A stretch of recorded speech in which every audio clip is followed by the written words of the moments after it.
There are 39 million people in the world who are blind. 80% of them are living in low-income countries such as Kenya, and the absolute majority do not need to be blind. They are blind from diseases that are either completely curable or preventable. Knowing this, with my young family we moved to Kenya. We secured equipment, funds, vehicles, we trained a team.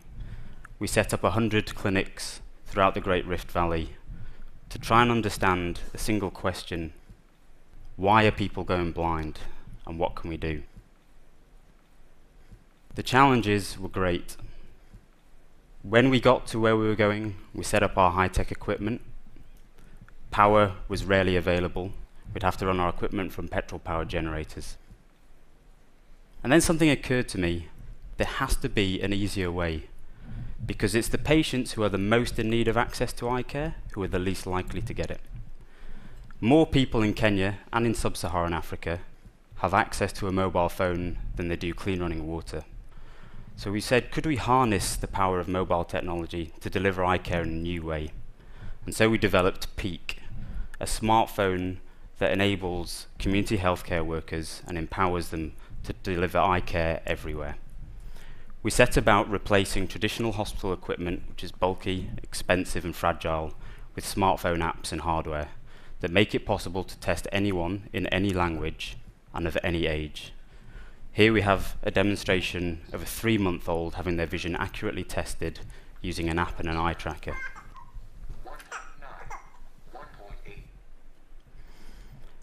We've got many trials going on in the community and in schools, and through the lessons that we've learned in the field, we've realized it's extremely important to share the data in non-medical jargon so that people understand what we're examining and what that means to them.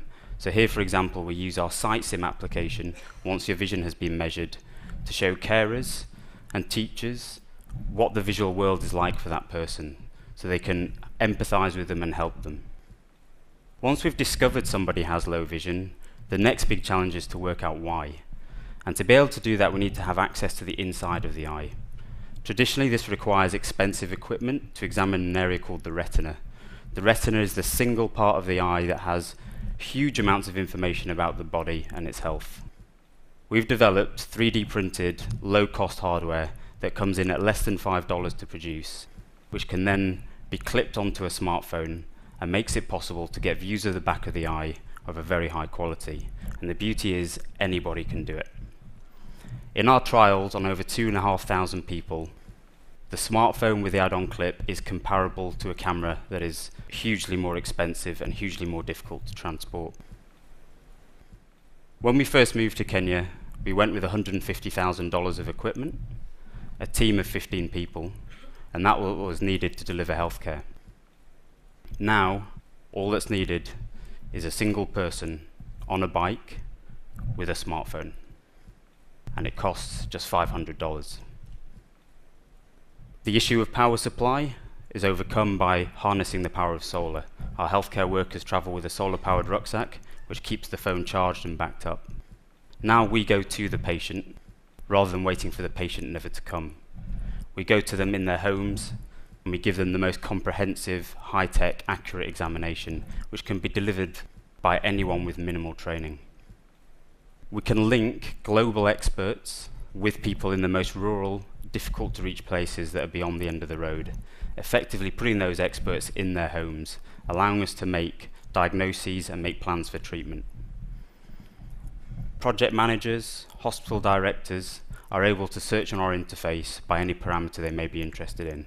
Here in Nakuru, where I've been living, we can search for people by whatever condition. Here are people who are blind from a curable condition, cataract. Each red pin depicts somebody who is blind from a disease that is curable and treatable, and they're locatable. We can use bulk text messaging services to explain that we're coming to arrange treatment. What's more, we've learned that this is something that we haven't built just for the community, but with the community.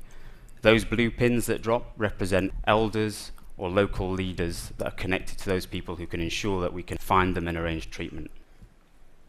So for patients like Mama Wangari, who've been blind for over 10 years and never seen her grandchildren, for less than $40 we can restore her eyesight. This is something that has to happen. It's only in statistics that people go blind by their millions. The reality is everyone goes blind on their own. But now, they might just be a text message away from help.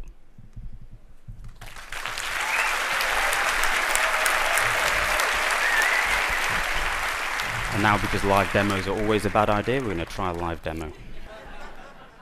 So here we have the Peak Vision app.